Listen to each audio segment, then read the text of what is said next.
Thank you so much for coming today. Um, yeah, thank you. Thanks for that. Thanks, Tracy. Thanks for joining. Really appreciate that. Um, so, lots, Dave from California. Thank you. Thanks for coming back. Really appreciate that. Thank you so much, everyone, for coming. Going to be a good one. Hi, Michelle. Nice to see you again. So, there's lots happening at the moment.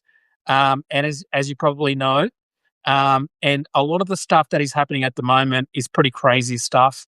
But one of the things I thought I'd start with something very serious and more serious than everything else. And I think it's something that the United States is not really talking about much at the moment, and I think it should really be talking about a lot more. Um, and I have heard about it in the United States, but I haven't heard it as much as I'm hearing about in Australia. Um, and I think I'm not sure if there's a reason for why the United States is not making a big deal about it the same way Australia is, but it is concerning to me. And it's very concerning to a lot of Australians. Um, Robert Irwin, the son of Steve Irwin, has won um, um, Dancing with the Stars in America. So that was big news in Australia. The son of Steve Irwin winning America's Dancing with the Stars, and we're very excited about that in Australia. Haven't heard a lot about it in American news at all. I understand. Hi, back Joe and Kimmy went, yeah, and so I think that's probably because an Aussie has won Dancing. So importantly, this is just as important. His sister, a couple of years ago, also won America's Dancing with the Stars.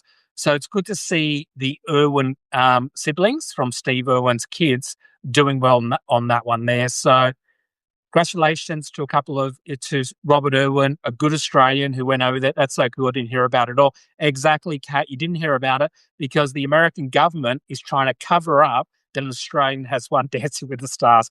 I'm joking. I'm sure that's not what it is. I know, but we're in Australia, obviously being a small country. We're very proud of that sort of thing, and also because it's Steve Irwin's son. And so, yes, that's right, Kat. Woohoo, go Australia. You know, we are doing pretty well in dancing recently. We also, as you know, at the Olympics, at the last Olympics, I think it was in Tokyo, we had a really good break dancer by the name of Ray Gun. So, we're doing pretty well in dancing at the moment. So it's pretty good. No, I don't watch regular TV anymore, but always love Steve Irwin. Yeah, exactly. Yeah. Yeah, and his son is really nice. The thing about the Irwin brothers, I wouldn't doubt the ass clown can't stand anyone getting any attention, but that's right. Yeah, yeah, I know. And it's just I'm just joking. It's just reality TV. It's not important, but sometimes it's nice to have a little bit of escapism. With a little bit less serious things like Dancing with the Stars. But yeah, it was good from Australia's point of view because we only have 27 million people. We don't have a lot of people. So when someone does well in Australia, especially in America, it's always like a big deal over here. I'm sure America, it's not like no one really cares, it's only reality TV. But, yeah, so it was a good thing for us.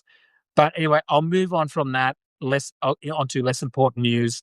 Um, one of the things that I've been really thinking about recently is what's happening in Venezuela, and that's awesome. Thanks, Kimmy. Thanks for your appreciation of Steve Robert Irwin. What's happening in Venezuela at the moment is, I think, is a really big issue because it's always weird to me. It's always been strange to me that um, the United States under Trump has tried to portray itself like it's anti-interventionism and anti-war when it's nothing like that at all.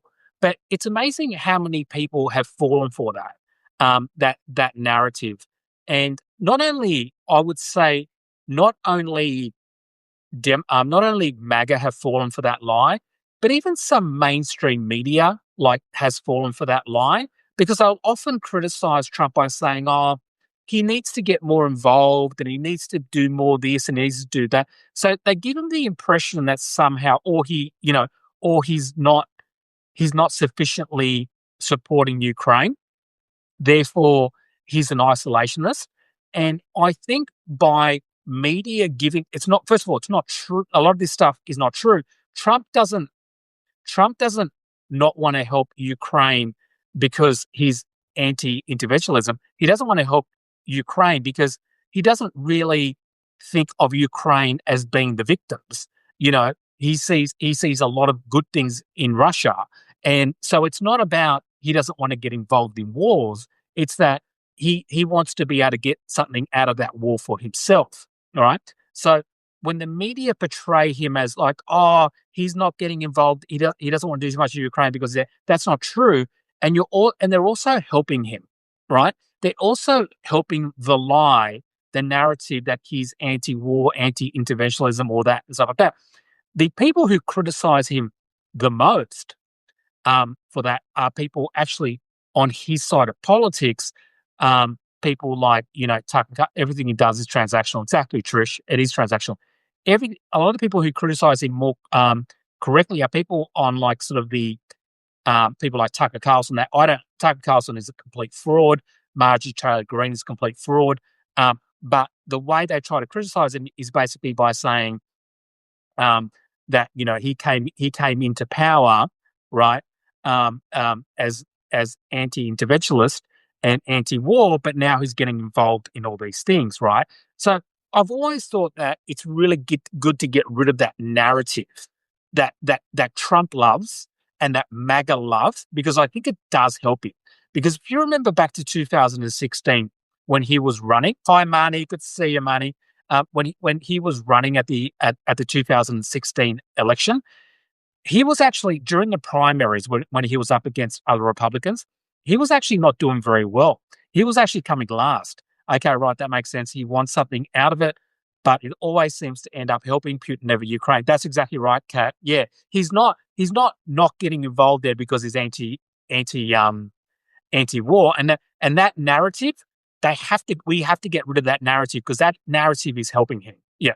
But yeah, during the primary in 2016, the way he started going up in the primary against fellow Republicans is by calling them neocons, right, and calling them warmongers, and always criticizing them for being supportive of the war in Iraq, right? So that's how Trump boosted his ratings during the primaries in 2016. He was calling people like Jeb Bush, warmongers and all this sort of stuff. Hi, mate, and all this sort of stuff. So I'd say he was positioning himself as the anti, that he was against the war in Iraq and all, and that's how he became. Because a lot of people in America, whether they were Democrats or Republicans, they felt that both sides of politics were too much involved.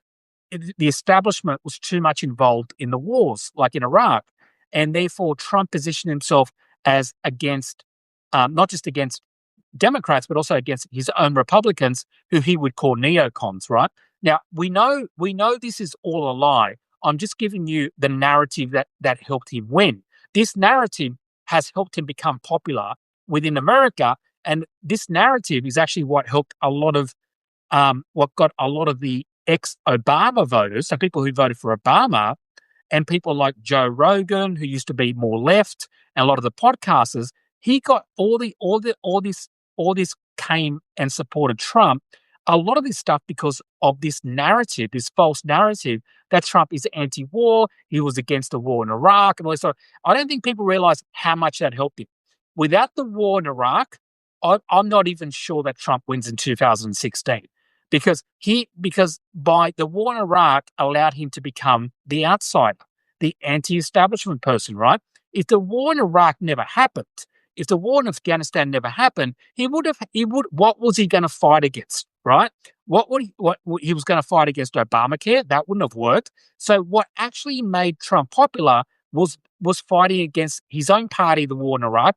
And there's always a benefit when you're in the primaries and you attack your own side in this day and age, right? In this day and age, you don't just want to be a Republican or a Democrat. You want to be the outsider. You want to go after your own people and you want to go after the opposite. Look at Zoran Mandani. he ran a very, I'm not saying Zoran is Trump, is not Trump at all, but in terms of tactics, he ran a similar campaign to what Trump did in 2016. He went after Andrew Cuomo, who is the establishment Democrat, right? He also went after Republicans. He made Donald Trump look like an establishment, right? He made Donald Trump look like an establishment Democrat. So being the outsider is now what wins. It's not about and it's okay if you go after your own party. In fact, if you go after your own party, you're going to be more popular, right? Because they don't want to see you as someone who just does the establishment. So we saw that with Trump. We saw that with Zoran Mandami. And this is the big thing at the moment where you go get. So a lot of this narrative has to, and unfortunately, CNN, MSNBC, and a lot of these people who you would call never Trumpers, who were once Republicans, they were once Republicans, right? A lot of these people who are now who are now become Democrats, and I don't dislike these people. I like a lot of these people. I like a lot of these people, and I like a lot of the things that they say, especially about Trump. But they help push, and because a lot of these ex-Republicans, they were probably supportive of the war in Iraq. They are probably more interventionist overseas. Do you know what I mean? And therefore, a lot of these people, when Trump would say anti-war, like he didn't mean this stuff, but when he pretended to be this anti-interventionist person, they gave him more credibility by attacking him for it, right? By saying, oh, Trump is pulling out of this and he's pulling out of that, and he doesn't want to get involved anywhere, and he's not interested in this. And so they gave him credibility by making him out to be bad. The truth was, he was never that person.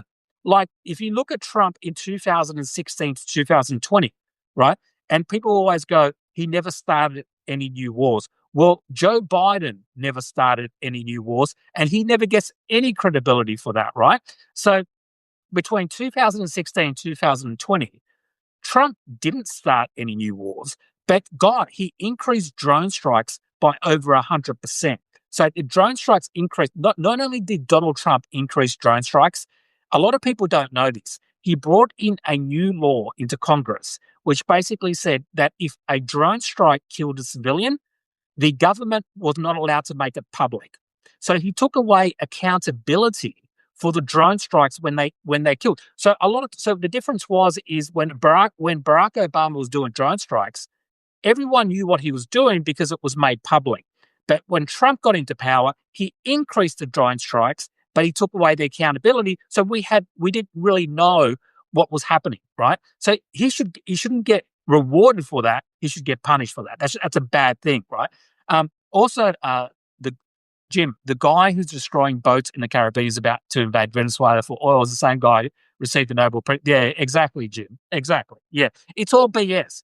And people need to stop giving him this credibility. And I'm talking a lot about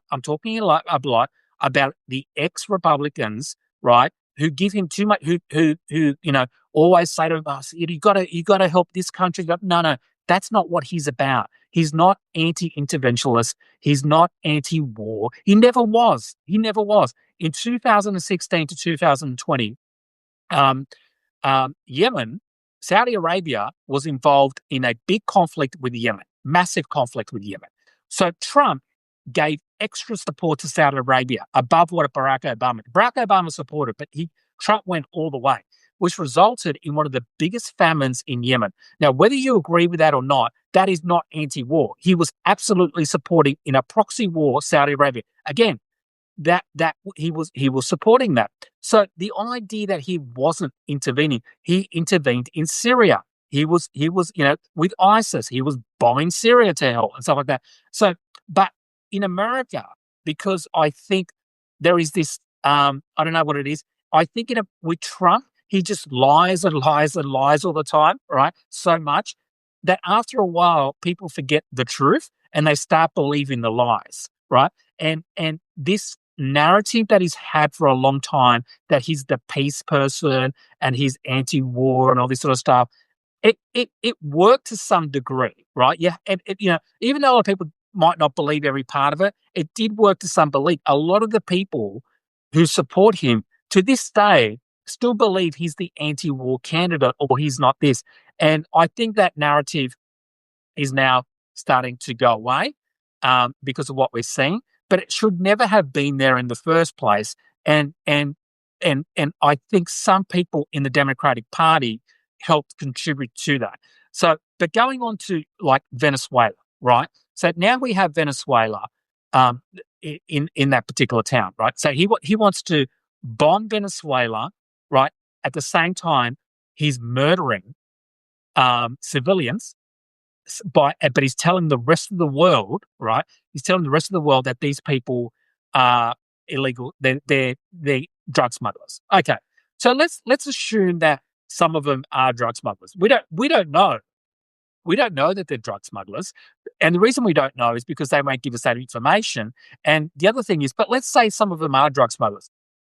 That still doesn't give you, under international law, a reason to kill people because they're drug smugglers. And this thing that he keeps lying about, where he says every boat that they kill, that they blow out saves 25,000 people's lives.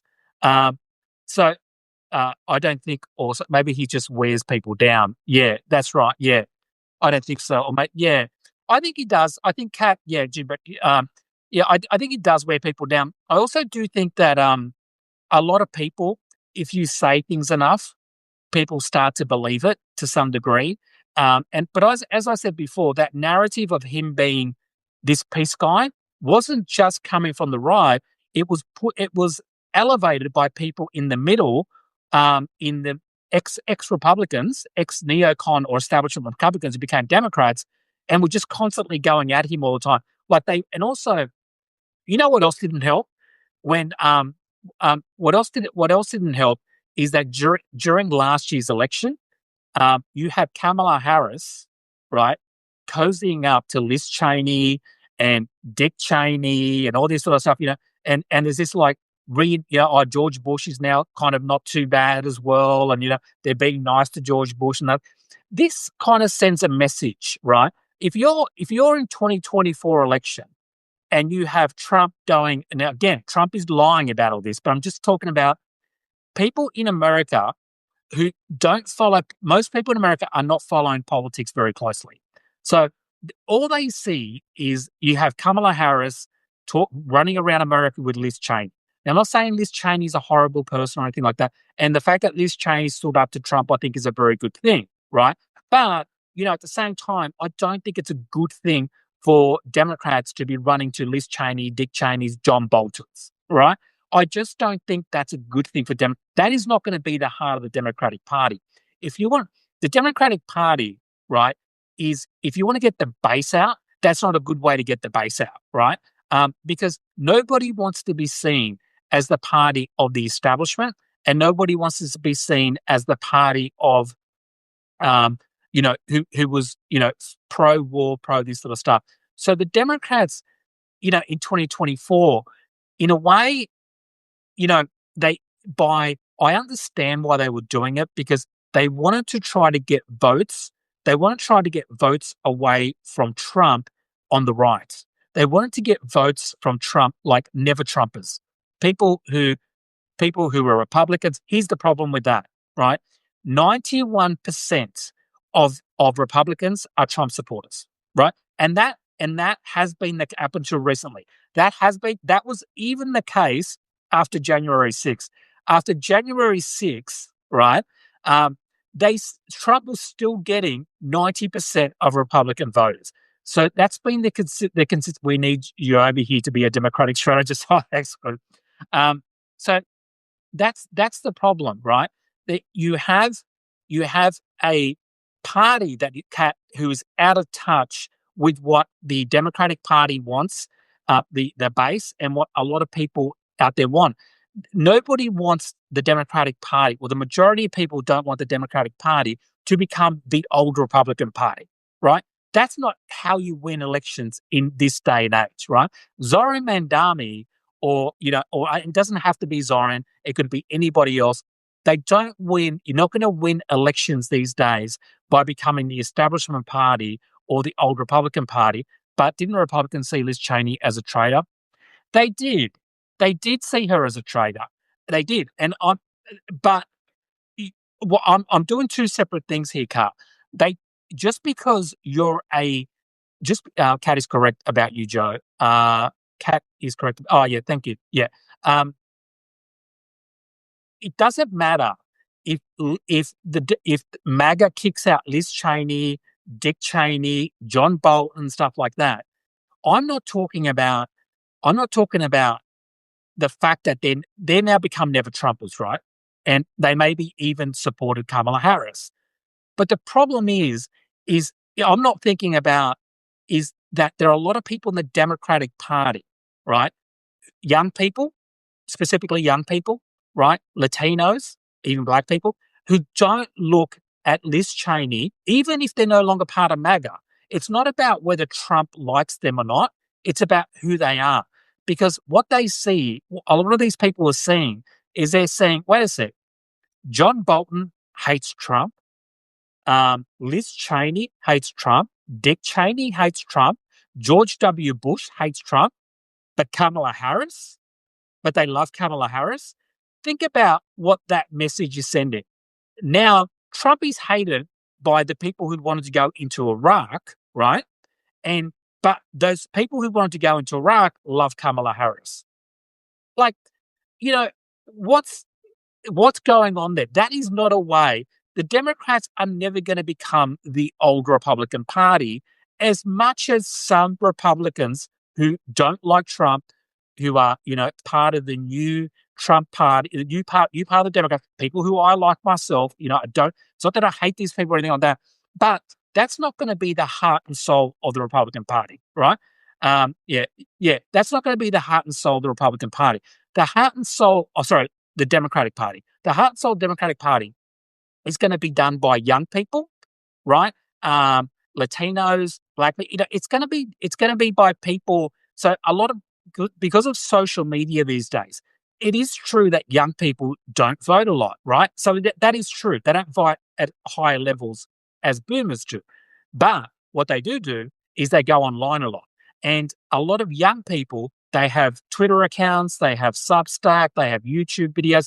They're always online and they're always sharing. They're the ones who do the memes. So even if they don't vote, they're actually creating a lot of the vibes about what's going on. So if you see a lot of that, so when you saw with Zora Mandani, you saw all this sort of like positivity that was coming from young people online. And I'm sure many of them probably didn't end up voting, but it doesn't matter. They created an energy about the party, right? Whether they voted themselves or not, there was an energy that everyone felt about it.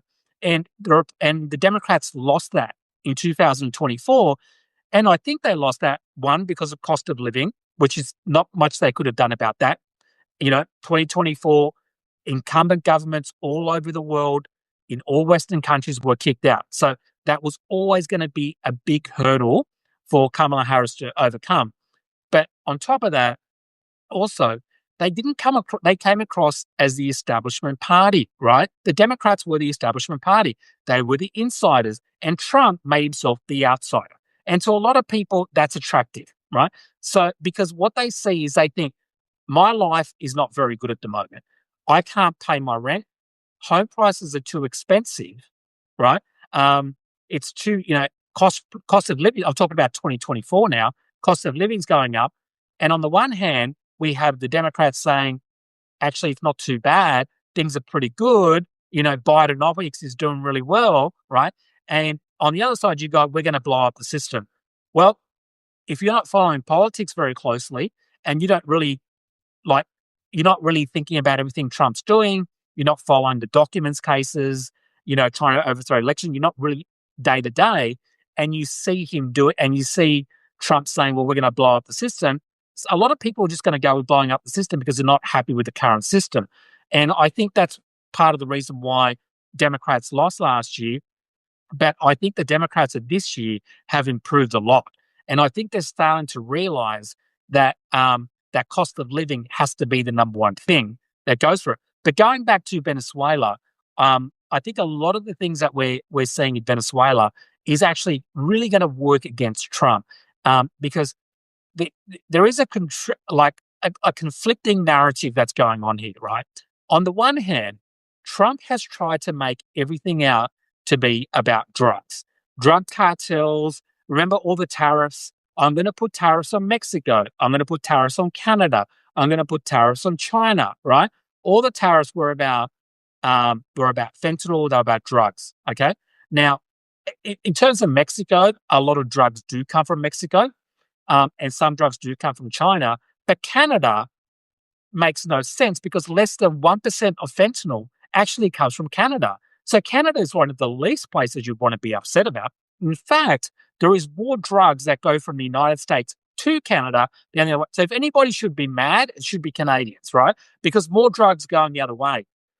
But so again, you could already see that this whole thing was a lie when they're going after Canada, right? And also, when they were going after Mexico and China, with China, it didn't also make sense as well because Trump would pull back tariffs, but he didn't pull back tariffs because China did something about drugs. He pulled back tariffs because they put tariffs on him, right? So he's not even sticking to his word about it. The only thing that moved Trump on tariffs was to do with soybeans, right, for farmers, or beef or something like that. Had nothing to do with the drugs. They didn't decrease drugs. That's not the reason why he pulled back tariffs. He pulled back tariffs. So again, it was just all a lie, right? So again, it's just the whole tariff thing has been a lie. The Venezuela thing, killing 80 people, like over 80 people. This is horrendous, right? This is absolutely against international law. You can't, with international law, you can't just kill people in internet civilians in international law. That's a really big part of international law. So, it's illegal to kill civilians overseas. So the thing about it is that they're trying to make it out like, well, each one of those boats is going to kill 25,000 Americans. Again, a lie. That's not true. Secondly, right? Obviously, fentanyl kills a lot of people in America. Obviously, drugs are really bad. And drug traffickers, if they're caught, should be like prosecuted, charged, imprisoned, whatever. I'm all for that. I'm not all for, okay. So I get that, right? So, but the idea that one boat is going to cause 25,000 deaths, firstly, no one's forcing people to take drugs, right? It's not like they're going to America and they're holding people down and sticking drugs down their throat, right? If Venezuela stops, if drugs stop coming from Colombia, they will get drugs from somewhere else, right? The idea that it's lack of supply that is going to stop drugs is ridiculous. There are people who make drugs in the United States. They have labs in the United States. There are people who make drugs all over the world. If one country stops bringing in drugs, it'll come from somewhere else, or it will come within. So again, it's this crazy thing, right? Now, terrorism is worse, in my opinion. Terrorism, because if someone creates terrorism in a city and they blow up a tower, those people didn't have a choice, right? They didn't have a choice to be part of terrorism, right? With drugs, you have a choice to take drugs or not take drugs. Again, it's an awful thing, but no one is forcing those drugs into people. With terrorism, it's completely involuntary. If you happen to be in the wrong place, them trying to connect those two things, I don't think is right, even though, drug smugglers are bad, right? But secondly, a lot of people like Rand Paul and other people within the Republican Party as well have actually said, right, that a lot of the drugs that are leaving Venezuela are actually not heading towards the United States. They don't have they don't have enough petrol. The engines aren't right. They're actually not even heading towards the United States. So again, it's just another lie. Thirdly, fentanyl doesn't come from Venezuela. It comes generally from Mexico and other countries like that. So again, the drugs that they're talking about is not coming from Venezuela. So that's another lie, right? But the lies keep getting worse because recently, I think it was yesterday or the day before, Trump posted out, as he always does, because he thinks everyone in the United States are complete morons. Nobody despises MAGA, his own party, more than Trump, right? And this is just another example of how little respect Trump and his administration have for their own base, because they're the only people believing these lies, right?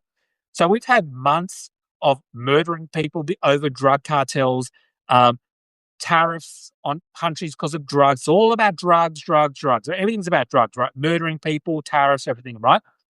Then the ex-president of Honduras, right? I think his name's Juan Hernandez, the from Honduras, who, by the way, was prosecuted in convicted in a U.S. courts for conspiring to import cocaine into the United States, right? So let's juxtapose these positions. On the one hand, you have Trump wanting to pardon someone who was convicted of a ex-president, right? So remember, Maduro in Venezuela, one of the reasons they want to topple him, right? They want to topple him because they say he's involved with drug cartels. So, okay, we're gonna topple a president of a sovereign country. Yes, thank you for talking about. But a sovereign country for that. However, at exactly the same time we're doing that, like not even, he didn't even wait like a couple of weeks or a month. At least have some respect for your own citizens' brains, right? At least wait a month so at least they can try to forget about it a little bit, right? Till after you like topple regimes in Venezuela. But he doesn't. He doesn't care. This is how much he disrespects Americans. At the same time, he's got carriers in Venezuela to topple Maduro, the leader of Venezuela, because he's involved with drug cartels. He's also going to pardon the ex-president of Honduras, who was actually convicted of smuggling drugs into the United States or conspiring to do it. This is the insanity of the United States and Trump. How the hell does he get away with this? As an outsider from Australia, it is absolutely amazing because if that person, if that was a prime minister, which is like your president in Australia, had done the same thing, had an Australian prime minister had said, we're gonna invade or we're gonna bomb an island off our country because they're sending drugs into our country, and then at the same time, our prime minister said, well, actually, we're going to pardon another ex-leader who was bringing drugs into our country and do that at the same time. That person would not survive. They would be kicked out of their party. They would be, the Australian people would turn on them. There'd be a new election. We'd have a new election. There'd be a new leader, right? That person would be like considered an idiot, be ostracized, all that sort of stuff. But in America, he doesn't care. The contradiction that is like, and the fact that he does it, he doesn't even wait. He could have, what he could have done? He could have waited 6 months and if he did that, he would have shown Americans a little bit more respect because he would have said, you know what? Let's give this 6 months so people don't connect those things together, going into, toppling one person over drugs while pardoning another person over drugs.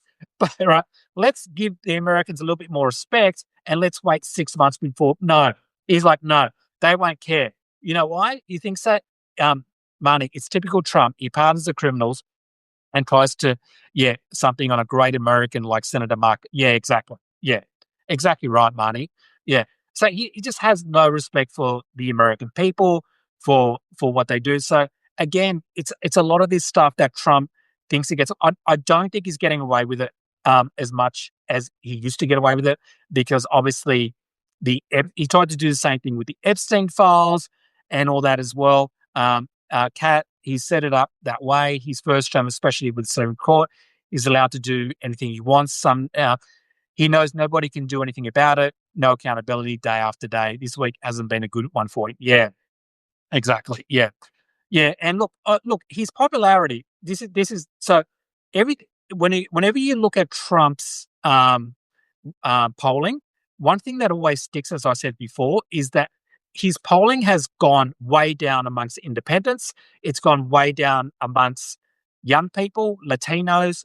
Okay, so he's completely lost those people. They've come back to the Democrats. But what always stuck was amongst Republicans was always around 9. Didn't matter what it was, January 6th or this and that. It was always around 90%, right? Now, this week is the first time in a long time that I can remember that he's actually down in the 80s. I think it's 86, right? Now, it doesn't seem like a lot, but that 5% can make a big difference. And out of all the polling, that's probably one of the most important polls to me. You know why? Because it's the first time we're seeing people within the Republican Party who vote Republican, even though it's 5%. This is, again, it was stuck at 91%, 90% for like years and years. It didn't matter what he did. And now it's gone down to like 86. That is a massive thing because this isn't independents who go back and forwards. It's not young people who go back and forwards. It's not Latinos who were once, Democrats. And this is his die hard. These are the people who never leave him. So even though it's 5%, these are rusted on 5% people. This is like in a normal party, this would be like losing 15%, right? Because remember, this is a cult. Lose 5% in a cult is a lot more than losing 20% in a normal party, right? So, oh look, Australia, koala. Just thought I'd bring it up. But that's the thing. So I think, again, I think you are seeing real signs, and these are actually real signs that Trump is losing amongst his own base, because in the past, it's always been wishful thinking, right? After January 6th, it was like, well, there's no way. There's no way Trump is going to win after January 6th. Well, he comes back, right? So I think as a lot of Democrats in America and people like myself from Australia who follow American politics, he's kind of like, I think we're very careful when we say something about Trump, because in the past, think he's done horrible things and then come back. And so there is always going to be a part of me with Trump until the day he passes away, where I think I'm hopeful, but I will never be like, it's over, because this is Donald Trump. And whatever you say about him, he's the king of comebacks, right? So you have to be careful that you completely write him off. Now, in saying that, this is a very different Donald Trump, because I don't believe that Trump is going to run in 2028. I don't believe that at all. I don't think there's any chance. I think it's like 1% chance. He's too unhealthy, right? He's way too unhealthy. I don't necessarily think he's going to die tomorrow. I don't think he's got cancer. I don't know about any of that stuff. I'm not saying that. I'm not speculating about that. There are people in their 80s who are sick, who have health conditions, and they live till like 95. I know friends of mine's parents in his age group, and they all have health conditions, right? But at the same time, those people that I know who are in his age group and have health conditions, they're retired. They're not working, right? So they can go and play golf and then spend the rest of the day in bed, right? So Trump can't do that as much, because and you notice that when he's in the Oval Office, he doesn't like standing up. When he had Zoran Mandami next to him, he was like this at Zoran, because I don't think he could stand up for that long. He doesn't like standing up. I think he's got problems with his ankles and stuff like that. I think Trump, and a lot of people in politics in America will say the hardest thing about politics is not governing, but it's campaigning, right? So he's 3 years away from having to campaign for another year. Can you imagine him doing like those, the rallies where he would stand up for 3 hours? There's no way he couldn't do that today. And in 3 years from now, he's going to be worse than he is today. So all that 2028 thing, I wouldn't fall for that. I think he's trolling people about that. I think he's trolling people. I think there's people on out. I can understand why people think he might want to. And if he was younger and healthier, I would think he might try to do that as well, but he's not. He's not going in 2028. I would put a lot of money on that. Yeah, that's true. Probably May's legs were more standing. That's right. I really do not believe he's going to be 2028. However, that doesn't mean he will lose. He doesn't have any power, because you can still be like powerful outside of the party, because the power within the Republican Party is not just about who is president, it's about who the followers follow, right? So if in 2028 Trump endorses J.D. Vance, right, over everyone else, and the reason that most people in the Republican Party vote for J.D. Vance is because Trump endorses him, and maybe Trump campaigns with him, and maybe he does a couple of rallies, not like 3 a week like he does now, but he maybe does 1 or 2 rallies here and there. Maybe he could do that. and he endorses him. He's out tweeting every day. Yeah, exactly, Matt. Yeah, and he does that. In a way, Trump could be the de facto leader. Do you know what I mean? As long as he has popularity within his base, right? But what's happening at the moment is he might not have that. Now, again, I'm going to say it again, because if you ask me after January 6th, would Trump have won the election 4 years later? I would say no chance in hell.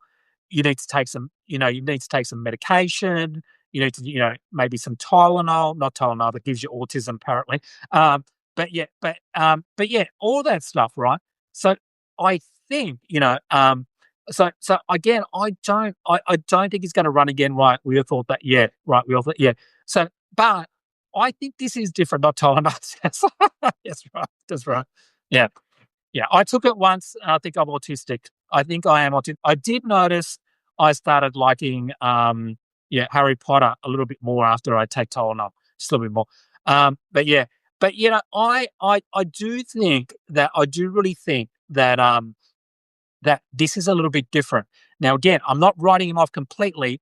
I don't, because I still think he can affect he can affect what happens without actually being the leader in 2028. But I think what we're seeing, I think, is different because Trump is losing his base, a little bit of his base, not a lot, but he didn't. The Epstein files made him not that person that they wanted him to be, which is the outsider who's going to blow up, the deep state. The Epstein files was always about the deep state. It wasn't about Epstein. It was about someone who was going to come in and expose all these files. But all they wanted to know is how many Democrats are you going to get in those files? They weren't interested in going after Republicans. They just wanted Democrats, right? That was what all that was about. So when Trump started saying it was a Democratic hoax, he lost enthusiasm, right? He's also lost the podcasters, people like Joe Rogan and things like that, because they think he overreached on immigration. Now, again, it's important to say that doesn't necessarily mean they will become Democrats, but by not becoming full-blown Trump supporters, that could stop the enthusiasm, the online vibes, which could help the Democrats at the next election. And also, if Trump loses the midterms by a lot, I think it's going to be very, very hard for Trump to join after that. Hi, Tamara. Good to see you again, Tamara. I think if the midterms is a bloodbath, and I mean because most people in most midterms generally will go towards the other side. So if Democrats win by a small margin, I don't think that would be the end of Trump. Or when I say the end of Trump, I don't mean Trump. I mean like a sort of Trump MAGA figure. However, if it's a complete bloodbath, like I mean a complete bloodbath, I think that could be the end of Trump to a significant degree, because he will lose. Because without Trump is not about Trump's magic or his power is his control over the people who vote. If he loses that control, he's no longer Trump. He's no longer part of MAGA.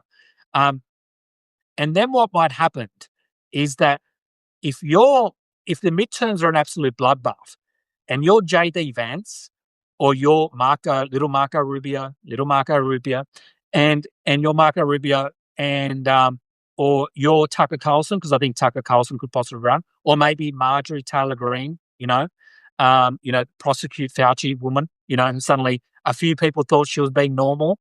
And, Marjorie's starting to sound a bit normal. Oh, and then suddenly she tweets out, prosecute Fauci. Nah, maybe not. So I think if that's the case and Trump loses big time, what they might do is they might jump ship. They might jump off the Trump train, right? Because why would you want to align yourself with someone who is now deeply unpopular? These people, a lot of these people, I would put a lot of money on. I think there's a lot of Republicans in the Republic who hate Trump. They're scared of him, but they don't like him, right? And they don't like Trump. I don't think JD Vance really likes Trump. I don't think little Marco Rubio likes Trump. I don't think there's a lot of people in the Republican Party who don't like him, but they're scared of him because he is the Republican Party, right? However, if he loses big term in the midterms, the fear might not be of being with Trump. The fear might be I'm aligned with Trump, therefore I'm going to lose the 2028. So therefore the fear could swap over the other way, and they jumped ship. And we saw a little bit of that with the Epstein files. Marty, I knew MTG couldn't play nice for long. Miss Jewish space. That's exactly, Marty. Yeah. The thing about Marjorie Taylor Greene that has always, like, when she was coming out and she was saying things about Obamacare and the Epstein files, and at the same time that she was saying that stuff, right, she was tweeting out stuff about January 6th, what happened with her. I'll tell you tomorrow. So the thing about it is, at the same time she was talking about the Epstein files and standing with the women, and also talking about Obamacare. We've got to be careful with that. She was tweeting out stuff that at the same time she was doing that about January 6th being created by the feds, right? That the feds created January 6th. And the reason she knows that is because because MAGA people are naturally non-violent. And therefore it's in her mind, it has to be the feds because MAGA people can't be violent. Yeah. So she didn't, by the way, I'm not saying something she tweeted about 2 years ago. She tweeted this like 3 or 4 weeks ago at the same time she was standing with the Epstein people. So the nuttiness never went away, right? But some people, not saying people here, but some people, even some people on the left, not saying people here, started to think that we're seeing a new Marjorie Taylor Greene. I never thought that. I thought it was still the crazy Marjorie Taylor Greene. And then a couple of days ago, she posts out, Tamara, you like to know, yeah. She posted out because Trump was talking about basically he does that thing that has absolutely no control. Trump says, I'm gonna do an executive order to get rid of all of Joe Biden's pardon, all of Joe Biden's prosecutions, his pardons, all his stuff, right? Anything that Joe Biden did that used the auto pen, right? The auto pen thing is now not valid, which is obviously not true. And so she replied to that, well, prosecute Fauci, right? Because Fauci was given was given that thing, right? So again, that's the kind of thing that we're dealing with here at the moment. So again, she just lied. She just constantly lies. I don't know whether she wants to really prosecute Fauci or not, or she does. I don't know. I don't know whether she does, but she hasn't changed. She's still the same person, right? And I would never ever believe anything she says. You can't. Here's the thing, right? You can stand with the women from the Epstein files, right? And you can be against Obamacare subsidies going up without buying her, stuff, right? So again, just one moment. Yeah. Hello. Yes. Good. Thank you. Yeah. Just bring it in. Yeah. Sorry about that. I'm just got a delivery, Christmas present, actually. Yeah. Yeah. It's very important. It's a book. I've got to run, but this was really good. Thanks, Joe. That's all right. Thanks for coming. Thanks for coming. But yeah. So basically what I'm saying is the Marjorie Taylor Greene thing was just always thought was crap, was bullshit. And we got to be careful. And I'm not saying people here again, no one here believed all that stuff. But I did notice a significant amount of people, too many people, were thinking that Marjorie Taylor Greene changed, right? When she never ever changed, when she never changed. And this got me thinking about an article that I wrote, which is Trump has normalized crazy. And I really do think he has normalized crazy, because if you can overlook the crazy things she says, and then when she says something that you like, and you're like, oh, actually, she's actually not too bad. She's actually pretty good. She's actually, then I think we've normalized crazy too much. Yeah. And I think that's a problem, right? And I think that's a big problem. And I think that happens to all of us. She didn't leave MAGA, Trump did. Yeah, exactly right. Yeah. That's exactly right, Dave. Because she she did leave MAGA. She didn't leave. Yeah, basically Trump is like Trump because Trump lied so much. Trump tried to be, was hoping she'd woken up. Yeah, no, no, Tamara, no. She won't wake up. No, because at the end of the day, for me, someone like Marjorie Taylor Greene is like, imagine, like, I don't know if you're on Facebook, but if you're on Facebook, like during COVID, and then during COVID, there were a lot of conspiracy theorists, and a lot of times people that you knew or you liked, but maybe you haven't spoken for a while on Facebook, started saying, started posting stuff that was like really like, oh, did you know that ivermectin cures cancer? Oh, did you know that the COVID vaccines are this? So they would just like suddenly start doing conspiracy theories. Like, to me, that's Marjorie Taylor Greene.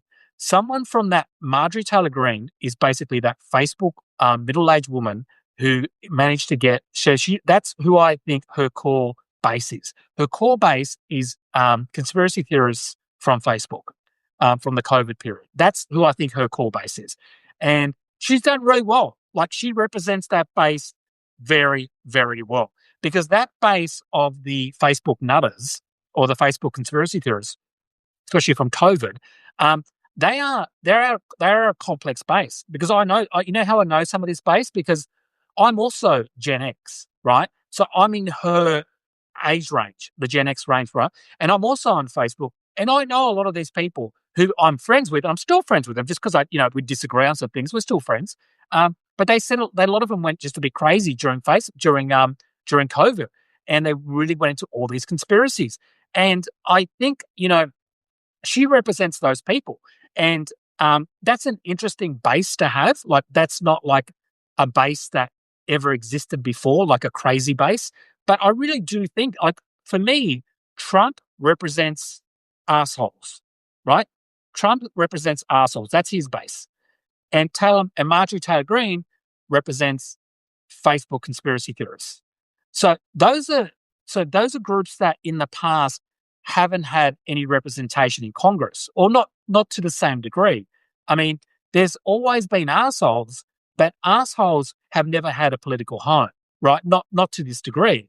And now suddenly, my best friend did that, didn't realize Facebook was a factor. Yeah, tomorrow, yeah, it was. Facebook was a big one.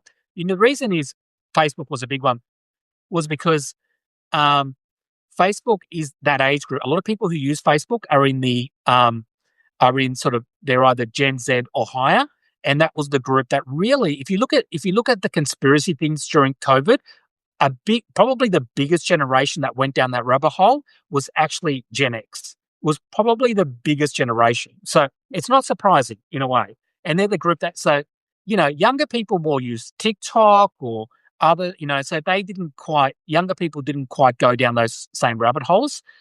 Also, I think younger people, they understand that Twitter isn't real life, or that a lot of people on Facebook, I find sometimes people on Facebook, they will share a random article by some random person called 10798776, and they will share that article as like it's been written by the New York Times or the Washington Post. They'll be like, "Hey guys, just thought I'd share this article with you." And the author of that article is a guy called 89777677497 underscore CT9. And he's written this great article on the COVID vaccines and why they're so dangerous. So please, guys, have a read of it, because we really need to know about this. And I'm like, you know what? I'm not sure I'm going to get my COVID advice from someone who just has numbers in their article written. So again, I think hi Sandra, good to see you again, Sandra. So this was the thing during COVID where you found that people, if you posted something that came from an actual doctor or a scientist on Facebook during COVID, they would laugh at you. They'd go, Joe, you posted something from a mainstream researcher from you believe that? No, you don't really believe that, do you, Joe? No. Here's the real story, Joe. Here's what's really happening. And here's the article from someone that I haven't met myself, have no idea who that person is. In fact, I'm not even sure if it's a real person, but this article was shared around on Facebook, and I think this is the reason. Yeah. So those people, those anonymous people talking about COVID, got in that Facebook COVID world, they got more credibility, right? They were given more than someone who spent 10 years at university studying. Joe, I'm late. I wondered if you might be on tonight, then got busy watching a movie. I'll have to listen tomorrow. Yeah, thanks, Sandra. I'll post it up later. Yeah, yeah. I'll be on for a little bit longer. Marnie, yep, I'm a Gen Xer and got off Facebook a long time ago because not good for my mental health. Finding out awful people I grew up around, incredibly stupid. Yeah. And look, I'm still friends. Look, I'll be honest, I'm still friends with a lot of these people, some of these people, because you know what I do? I learned this thing. I learned how to do these things. I don't talk. I have this really good thing that I can do is I can go to barbecues and I can pop up and not talk about politics. I can go for hours and talk about everything else but politics. And in some ways, sometimes I don't even care. I enjoy it. And I know that some of the people around me have posted things on Facebook or Twitter or whatever who have said things that I would find horrendous, right? Horrendous, but I don't respond to it. I just pretend like I never saw it. I don't act to it. And I just don't bring it up. I just don't, because the funny thing is sometimes I know people who will post batshit crazy things on Facebook, but when you see them face to face at a barbecue, they don't talk about it. They don't go, oh, they will. It's like they didn't post it themselves, and I like that. I like that because keep your crazy on Facebook, and then if I see you face to face, let's just pretend like you're not crazy. Yeah, right. A lot of people believed in those BS lies from Facebook. Yeah, it was weird. It was a weird time. It really was, Car. It was a weird time watching people that I'd known for years, and a lot of times it was people who I hadn't spoken to in a long time. So it wasn't like people I was hanging out with every day because, on Facebook, you might have but they were reasonable people. A lot of these people were reasonable people. And, but they went down these rabbit holes. And I think the thing about Gen X, my generation, is we grew up as anti-establishment. A lot of us were into for example, me, I was into I give you props for that. I can't even pretend. I'll just avoid people I know are crazy. Yeah, yeah. I mean, yeah. I mean, I've got to say, Sandra, that during COVID and when people were posting stuff about vaccines and stuff, I found it much harder back then to be nice because I felt like it was affecting a lot of people, right? You know what I mean? Right then. But now that COVID, it's still serious, but it's not what it was before. I feel like I don't have to be as involved. And we are all isolated during COVID. Exactly. Yeah, exactly, Tamara. We all spent so much time during COVID on our own. And you guys probably heard about this. Australia was in the news a lot during COVID. And for people who watch Joe Rogan, he was obsessed with Australia. A lot of people on the right were obsessed with Australia during COVID. They talked about, and they would say things like, we have COVID camps, concentration camps, and, because we had quite strong restrictions. Now, a lot of that stuff was overplayed. A lot of that stuff wasn't happening in all of Australia. So I won't go into it, but it's a complex thing. But I will say this, it's interesting because recently, a lot of times when I post things, a lot of people will say, generally on the MAGA side, they'll say, Joe, you're from Australia, mind your own business. We don't want to hear what you say. Worry about your own country. And I often think a lot, and then I often realize that a lot of these same people who say that during COVID, right? During COVID, they were obsessed with everything Australia was doing. And it's like, well, if you can give us your critique on what happens in my country during COVID, well, you know what? I'm going to critique your country when you do things. And by the way, what Australia doesn't impact much of the rest of the world because we have 27 million people. We don't have a big military. We're not we're not a big country, right?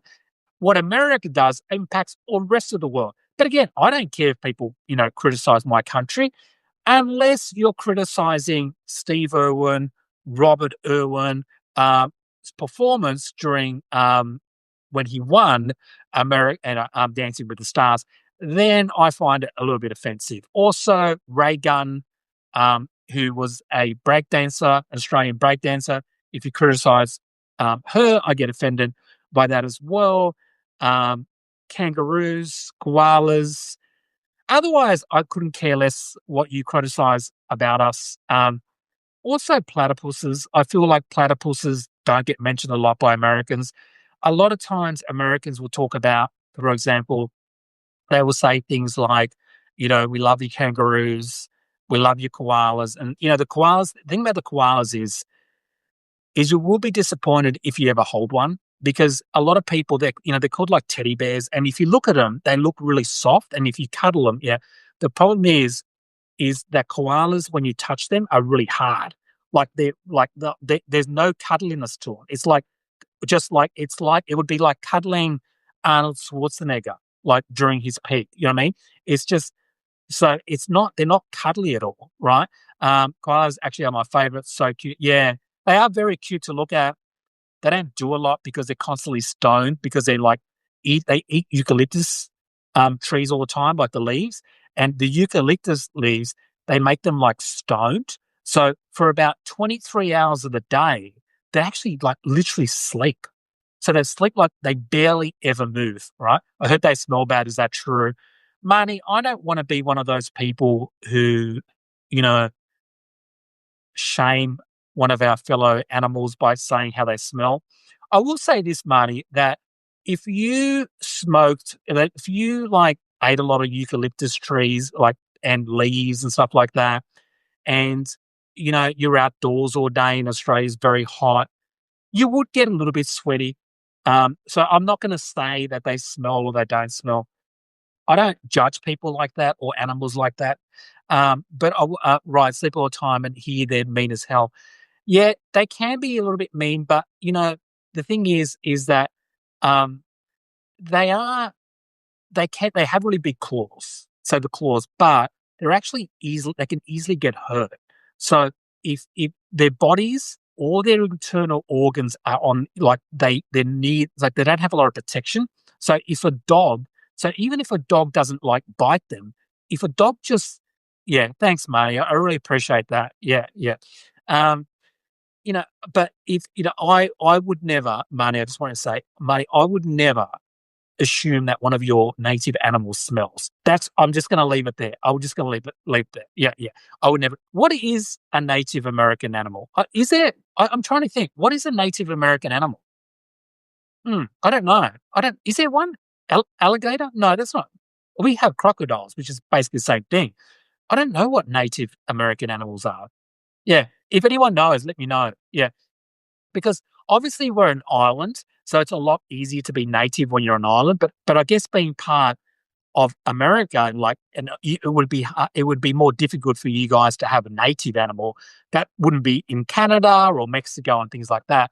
But the native animals to Australia are kangaroos, platypus. Let's assume they all smell. Not a lot of them shower in nature. Yeah, Tamara, good on you, Tamara, for not shaming them for smelling. Yeah, there is. And the thing is that I would say that um, koalas, although Marnie did talk about a koala smelling, I will say that koalas probably don't have that much reason to smell.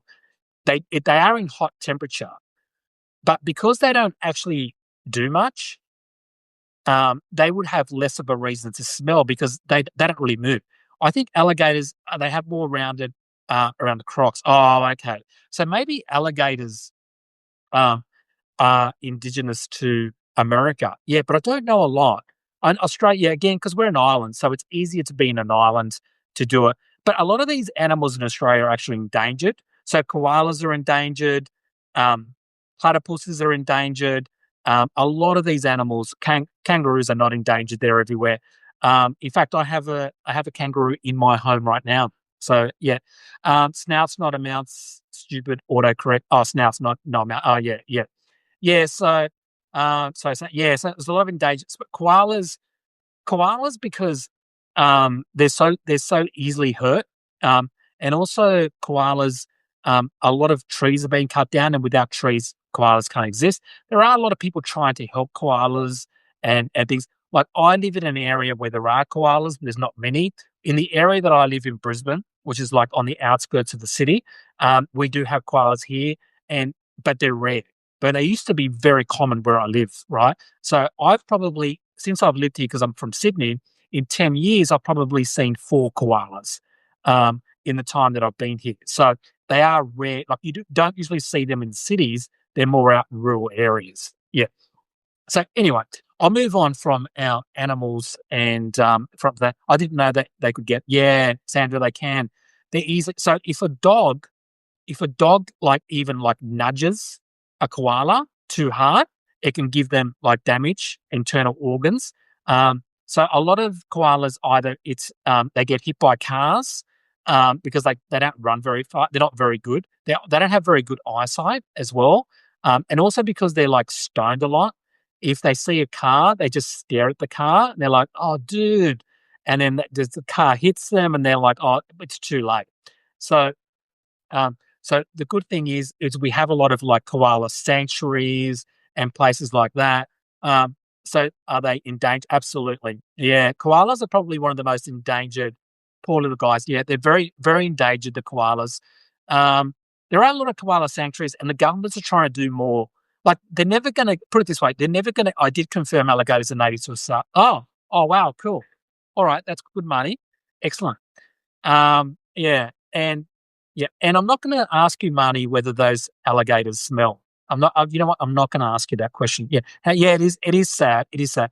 It's and I love koalas. I love nature. And Australia Zoo, which is owned by Steve Irwin, like was originally owned by Steve Irwin, um, and his family now runs it. So Bindi Irwin, his daughter, now runs it, and it's about an hour and a half drive from where I am now. So it's just you drive up an hour and a half from here. Um, they actually have a big koala sanctuary there, and so they look after koalas and things like that. So koalas will never ever go extinct, but um, but they will lose their numbers. Yeah, I don't want it to get to a stage where koalas you only see koalas in sanctuaries or zoos and things like that. Yeah, they get in our neighborhoods. Oh, really, Marnie? Oh, wow. I didn't realize you were that close to. Wow, Marnie's basically like living the Steve Irwin life in. Is it Charlotteston, South Carolina, Marnie? Yeah. Wow. Okay, I didn't realize that. Yeah, yeah. Ponds times time. I'm not getting close enough to sniff one. Yeah, yeah. I know. I'm sure they don't smell. I mean, being in that water, I'm sure they don't smell. Yeah, yeah. But yeah, so a lot of the Australia's got a lot of beautiful animals, but it's nowhere near as dangerous as people think they are as well. A lot of the animals in Australia not very, Charleston, South Carolina. I was right. Yeah, yeah, yeah, yeah. Yeah, wow. But yeah, so a lot of that animal stuff about spiders and snakes, we do have a lot of that stuff. But if you come to the cities, you won't actually like the chances of you. I don't know anybody who's ever been bitten by a snake or a spider. Like, and so that's how rare it is. There was a shark attack the other day that killed 2 tourists. Um, so yeah, we do have shark attacks, but like again, if you look at all the people that go into the water, like Australia's an island, and if you live in an island, we have beautiful beaches. Like Australia's known for really beautiful beaches. You have a giant spiders. We do have big spiders, but what you will find, Car, is that the big spiders are actually the least deadly, and the small spiders are the most deadly. I used to have a koala that hung on to the top of my pencil in grade school. Oh, okay. I'm not sure. Okay, obviously not a real koala. Used to have oh, that's cute. That's cute, Sandra. That's really cute. Yeah, yeah. Um, yeah, that's where I am. The water around here smells bad in coastal waters due to pluff mud. Oh, wow. Yeah. So the big spider, if you see a big spider in Australia, if you ever come here, they're not the ones to worry about. It's actually the small ones. They're called like there's ones called redbacks.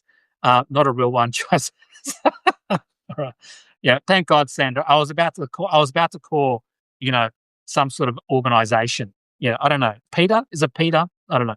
Um, but yeah, so the small spiders are the really deadly ones. Even with the snakes, the small snakes are more deadly than the big snakes. So it is like one of those things where I think Australia has a bad reputation for animals, but actually it would be so rare for something like that to happen to you. Like one of the animals that a lot of people overseas don't talk about is the dingoes. And you probably know about the dingoes through the Dingoes Got Me Baby. The Dingoes Got Me Baby. And that was I think in America, you called it Evil Angels. Was it called it Evil Angels in Australia, in America? And it was that, oh my God, her name is completely gone. What's her name? That is that American actress. She's really good. I can't remember her name now. But she's a really good actress. And she played the woman Chamberlain, who was accused of killing her daughter, but in fact it was actually the dingo. Meryl Streep, thank you, Tamara.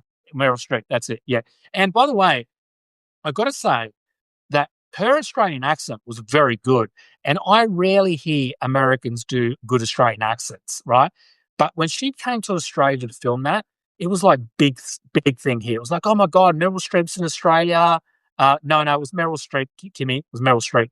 And I think it was filmed in the early 90s or the 80s because the incident happened in the early 80s in Australia. It was a big thing, a lot of people in America know it through that movie or the Dingoes Got Me Baby, that sort of stuff. And it works out that the dingo did actually have the baby. Yeah, the dingo did actually have the baby. And because she was put in jail for like 5 or 7 years, I can't remember, because she was accused of killing her daughter, and so was her husband. And they're in a rural part of Australia. It was like an Indigenous area in the middle. It's in the middle of Australia, right? Indigenous area in the middle of Australia. And she was falsely accused of killing her daughter. And it's one of the biggest crime stories in Australian history. And it also showed that one of the reasons that she was prosecuted, because for one thing, they never found the baby, right? They never found the baby, but they did end up finding her jumpsuit. She was a little baby. She had a little jumpsuit, and they found the jumpsuit, and the jumpsuit had blood in it, right? And the blood, but they back then in the 80s, they couldn't do DNA tests on saliva of dingoes, so all they had was her blood. So they assumed that she'd stabbed her baby and then hid the jumpsuit somewhere, right? Um, Even though she was staying in a place where everyone was camping, there was a campsite, and people had heard her during the middle of the night run out of the campsite and scream, "The dingo's got me baby, the dingo's got me baby." And so they heard that. And so that even though she said that, they thought that she was just making that up. But one of the interesting things about that court case was that it was considered trial by media. And the reason why a lot of if you study law in Australia or if you study media in Australia, they would use this case as one of the main cases about trial by media.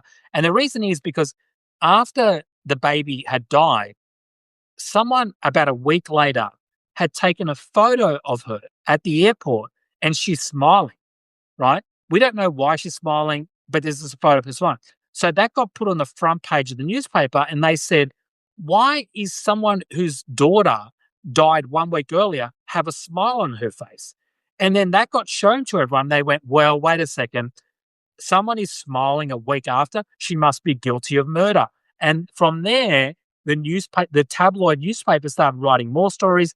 They found out she was involved in she was part of this religious sect, which was, they weren't into anything weird, but it was like a religious Christian thing.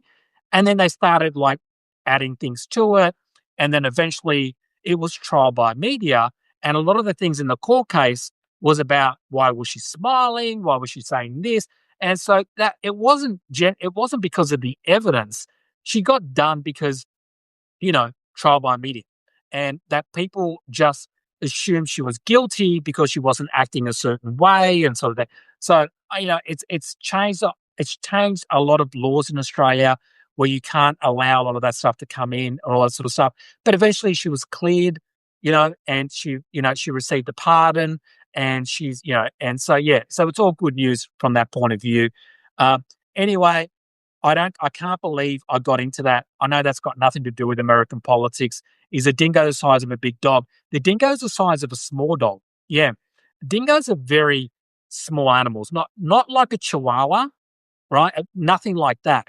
But I would say the size of I'm trying to think of like I would say a medium-sized dog, a medium to a little bit less than a medium-sized dog.